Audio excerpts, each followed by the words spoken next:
ಯಾವತ್ ಬ್ರಹ್ಮವಿಷ್ಠಿತಂ ತಾವತೀ ವಾಕ್ ಅನುಭಾಷ್ಯದ ವ್ಯಾಖ್ಯಾನ ರೂಪವಾದ ತತ್ವಮಂಜರಿಯಲ್ಲಿ ಈ ವೇದಗಳ ಅಪೌರುಷೇಯತ್ವ ಅನ್ನೋದರ ಅರ್ಥ ಏನು ಅಂತ ಅನ್ನೋದನ್ನು ತಿಳಿಸಿದರು. ತತ್ವನಿರ್ಣಯದ ಟೀಕಾ ಟಿಪ್ಪಣಿ ಇತ್ಯಾದಿಗಳಲ್ಲಿ ಈ ವಿಷಯ ಸ್ಪಷ್ಟವಾಗಿ ಬಂದಿದೆ. ನಚ ವರ್ಣಾನಾಂ ಸ್ವತಃ ಕ್ರಮ ಏವ ಅಸ್ತಿ. ವರ್ಣಗಳಿಗೆ ಸ್ವಯಂ ಕ್ರಮ ಅಂತ ಅನ್ನೋದು ಇಲ್ಲವೇ ಇಲ್ಲ. ಅದಕ್ಕೇನಾದರೂ ಕ್ರಮ ಇದ್ದರೆ ಅದು ಈ ಬುದ್ಧಿಯ ಕ್ರಮ ಮಾತ್ರ.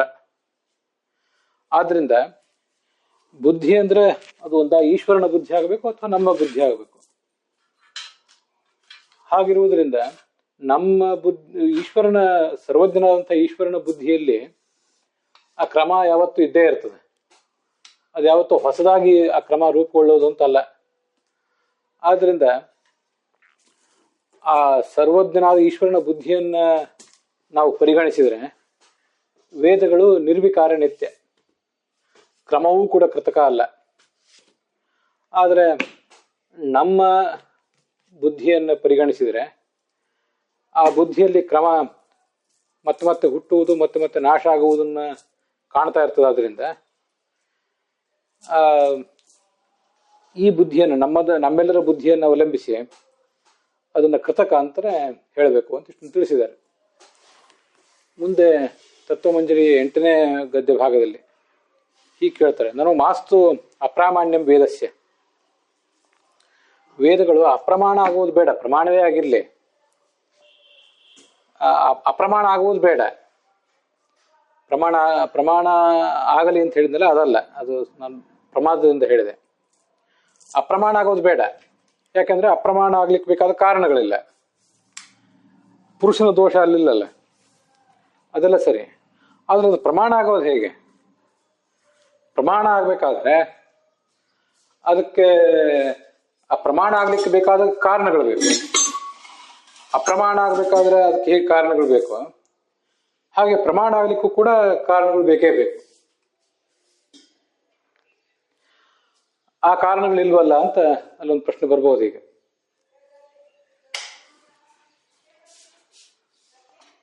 ಆಪ್ತೋಕ್ತತ್ವಾದಿ ಗುಣ ಹೇತುಕತ್ವಾತ್, ಗುಣ ಹತುಕತ್ವಾತ್ ಅಂತ ತಪ್ಪು ಮುದ್ರಣ ಆಗಿದೆ, ತಿದ್ದುಕೊಳ್ಬೇಕು ಪುಸ್ತಕ ನೋಡೋರು. ಪ್ರಾಮಾಣ್ಯ ಬರಬೇಕಾದ್ರೆ ಆಪ್ತೋಕ್ತತ್ವ ಮೊದಲಾದಂಥ ಗುಣಗಳು ಬೇಕು. ಅದಿಲ್ಲದೆ ಹೋದ್ರೆ ಯಾವ ಶಬ್ದವೂ ಕೂಡ ಪ್ರಮಾಣ ಆಗೋದಿಲ್ಲ. ಅಂದ್ರೆ ವೇದಕ್ಕೆ ಆಪ್ತೋಕ್ತತ್ವ ಎಂಬ ಗುಣ ಇಲ್ಲಲ್ಲ. ಅದ್ಯಾವ ಗುಣ, ಆ ಗುಣ ಇಲ್ಲ, ಅದರಿಂದ ವೇದ ಪ್ರಮಾಣ ಆಗೋದು ಹೇಗೆ ಅಂತ ಈ ಒಂದು ಪ್ರಶ್ನೆಯನ್ನ ಎದುರಿಸ್ಬೇಕಾಗ್ತದೆ ವೇದಗಳನ್ನು ಅಪೌರುಷೇಯ ಅಂತ ಹೇಳುವವರು.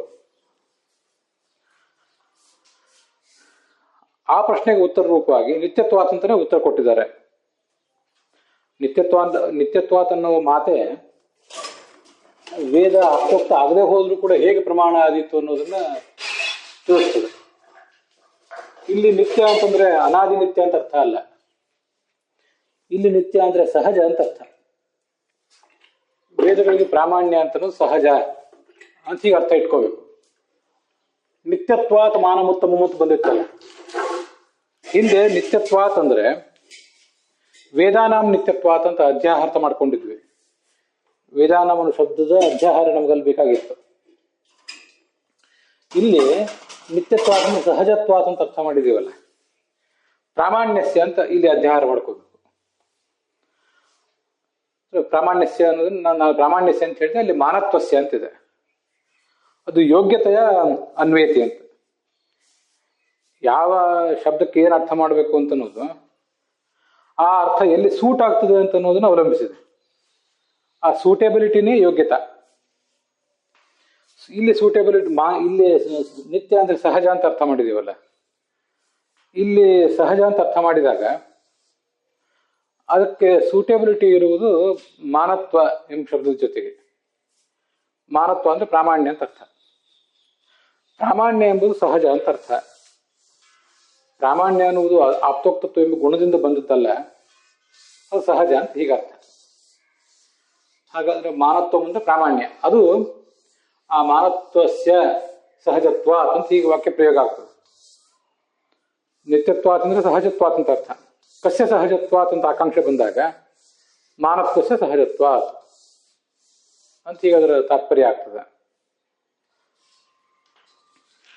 ಈಗ ಪ್ರಾಮಾಣ್ಯ ಅಂದ್ರೆ ಏನು ಅದನ್ನ ಇಲ್ಲಿ ಈಗ ಹೇಳಿ ಹೊರಟಿದ್ದಾರೆ. ಪ್ರಾಮಾಣ್ಯ ಅಂದ್ರೆ ಯಥಾರ್ಥ ಜ್ಞಾನ ಜನನ ಶಕ್ತಿ. ಎಲ್ಲ ಕಡೆ ಪ್ರಾಮಾಣ್ಯ ಅಂದ್ರೆ ಯಥಾರ್ಥ ಜ್ಞಾನ ಜನನ ಶಕ್ತಿ ಅಲ್ಲ. ಪ್ರಾಮಾಣ್ಯಂ ನಾಮ ಯಥಾವಸ್ಥಿತ ಜ್ಞೇಯ ವಿಷಯಕಾರಿತ್ವ ಬೇರೆ ಕಡೆ. ಯಾಕಂದ್ರೆ ಪ್ರಾಮಾಣ್ಯ ಅಂದ್ರೆ ಅದು ಜ್ಞಾನಜನಕ ಕರ್ಣಗಳಲ್ಲಿಯೂ ಬರಬೇಕು, ಜ್ಞಾನಗಳಲ್ಲಿಯೂ ಬರ್ಬೇಕಲ್ಲ. ಆದ್ರಿಂದ ಅಲ್ಲಿ ಪ್ರಾಮಾಣ್ಯ ಅಂದ್ರೆ ಯಥಾವಸ್ಥಿತ ಜ್ಞೇಯ ವಿಷಯಕಾರಿತ್ವ. ನಾವು ಈಗ ಇಲ್ಲಿ ಹೇಳಲಿಕ್ಕೆ ಹೊರಟಿರುವುದು ಅದನ್ನಲ್ಲ. ವೇದ ಪ್ರಾಮಾಣ್ಯ ಅಂದ್ರೆ ಯಥಾರ್ಥ ಜ್ಞಾನ ಜನನ ಶಕ್ತಿ. ನಾವು ವೇದಗಳನ್ನು ಪ್ರಮಾಣ ಅಂತ ಹೇಳುವುದು ಈ ಅರ್ಥದಲ್ಲಿ. ಆ ಯಥಾರ್ಥ ಜ್ಞಾನ ಜನನ ಶಕ್ತಿ ಅನ್ನೋದು ಆಪ್ತೋಕ್ತತ್ವದಿಂದ ಬರಬೇಕಾಗಿಲ್ಲ, ಅದು ಸಹಜವಾಗಿಯೇ ಬರ್ಬೋದು. ಶಬ್ದಗಳಿಗೆ ಸಹಜವಾಗಿ ಆ ಸಾಮರ್ಥ್ಯ ಇರ್ತದೆ. ಅದು ಆಪ್ತೋಕ್ತ ಆಗಲಿ ಬಿಡ್ಲಿ ಅಂತ ಅದರ ತಾತ್ಪರ್ಯ. ಸಾಚ ಮಾನತ್ವಸ್ಯ ಪ್ರಮಾಜನನ ಸಾಮರ್ಥ್ಯಸ್ಯ ನಿತ್ಯತ್ವಾತ್ ಸ್ವಾಭಾವಿಕತ್ವಾತ್. ಸಾ ಅಂದ್ರೆ ಯಥಾರ್ಥ ಜ್ಞಾನ ಜನನ ಶಕ್ತಿ. ಕಥಂ, ಯಾಕೆ ಅದು, ಯಾವ ಕಾರಣದಿಂದ ಅಂದ್ರೆ ಮಾನತ್ವಸ್ಯ ಅನ್ನೋದಕ್ಕೆ ಅರ್ಥ ಪ್ರಮಾಜನನ ಸಾಮರ್ಥ್ಯಸ್ಯ. ಮಾನತ್ವ ಅಂತನೋ ಶಬ್ದಕ್ಕೆ ಪ್ರಮಾ ಅಂದ್ರೆ ಯಥಾರ್ಥ ಜ್ಞಾನ, ಅದರ ಜನನದ ಸಾಮರ್ಥ್ಯ, ಯಥಾರ್ಥ ಜ್ಞಾನವನ್ನು ಹುಟ್ಟಿಸುವ ಸಾಮರ್ಥ್ಯ ಅಂತ ಹೀಗದರ ಅರ್ಥ. ಅದರಿಂದ ಮಾನತ್ವಸ್ಯ ಅಂತ ಅನ್ನೋದಕ್ಕೆ ಈ ರೀತಿಯಾಗಿ ಅರ್ಥ ಮಾಡಬೇಕು. ಅದು ಸಹಜ ಆದ್ರಿಂದ ಈ ವೇದಗಳಿಗೆ ಆಪ್ತೋಕ್ತತ್ವ ಅಂತ ಅನ್ನೋದ್ರ ಅವಶ್ಯಕತೆ ಇಲ್ಲ. ಪ್ರಮಾಜನನ ಸಾಮರ್ಥ್ಯಸ್ಯ ನಿತ್ಯತ್ವಾತ್, ಯಥಾರ್ಥ ಜ್ಞಾನವನ್ನು ಹುಟ್ಟಿಸುವ ಶಕ್ತಿ ಅಂತ ಅನ್ನೋದು ಸಹಜವಾಗಿರುವುದರಿಂದ ನಿತ್ಯತ್ವಾತ್ ಅಂದ್ರೆ ಸ್ವಾಭಾವಿಕತ್ವಾತ್ ಅಂತ ಅರ್ಥ. ಅದರ ಅರ್ಥ ಗುಣ ಅನಪೇಕ್ಷತ್ವಾತ್. ಹೀಗೆ ಬೇರೆ ಗುಣ ಅಂದ್ರೆ ಆಪ್ತೋಕ್ತತ್ವ ಮೊದಲಾದ ಗುಣಗಳು, ಆ ಗುಣಗಳ ಅಪೇಕ್ಷೆ ಇಲ್ಲ. ಆದ್ರಿಂದ ವೇದಾಹ ಉತ್ತಮಂ ಮಾನಂ, ನಿತ್ಯತ್ವಾತ್ ಮಾನಂ ಉತ್ತಮಂ ಅಂತ ಬಂದಿದೆಯಲ್ಲ ಅಲ್ಲಿ ಅಣುಭಾಷ್ಯದಲ್ಲಿ. ಅದರಿಂದ ನಿತ್ಯತ್ವಾತ್ ಮಾನಂ ಉತ್ತಮಂ ಅಂತ ಹೇಳಿರೋದು. ಹೀಗೆ ಪ್ರಾಮಾಣ್ಯ ಅನ್ನೋದು ಸಹಜ ಆದ್ರಿಂದ ವೇದಗಳು ಶ್ರೇಷ್ಠ ಪ್ರಮಾಣ ಅಂತ ಅದರ ಅರ್ಥ. ಹಾಗಾದ್ರೆ ಆ ವಾಕ್ಯದ ಜೋಡಣೆ ಇನ್ನೊಂದ್ಸರಿ ಗಮನಿಸಬೇಕು. ಮಾನತ್ವ ಈಸ್ ಈಕ್ವಲ್ ಟು ಪ್ರಮಾಜನನ ಸಾಮರ್ಥ್ಯ ಅನ್ನುವುದು ನಿತ್ಯ ಅರ್ಥಾತ್ ಸಹಜ ಆದ್ರಿಂದ, ಪ್ರಮಾಜನನ ಸಾಮರ್ಥ್ಯ ಸಹಜ ಆಗಿರುವುದರಿಂದ ವೇದಗಳಿಗೆ ಪ್ರಾಮಾಣ್ಯವಿದೆ ಅಂತ ಅರ್ಥ.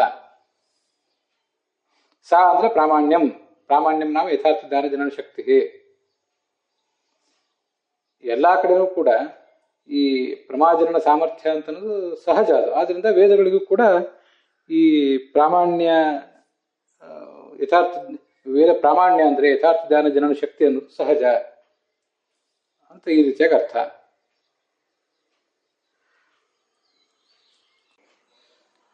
ಆಚಾರ್ಯರು ಅಣುಭಾಷ್ಯದಲ್ಲಿ ನಿಷೇಧಂ ಶಕ್ನುವರು ವೇದಾಹ ನಿತ್ಯತ್ವಾನ್ ಮಾನವೋತ್ತಮಂ ಅಂತ ವೇದಾಹ ಅಂತ ಶಬ್ದ ಪ್ರಯೋಗ ಮಾಡಿದ್ದಾರೆ.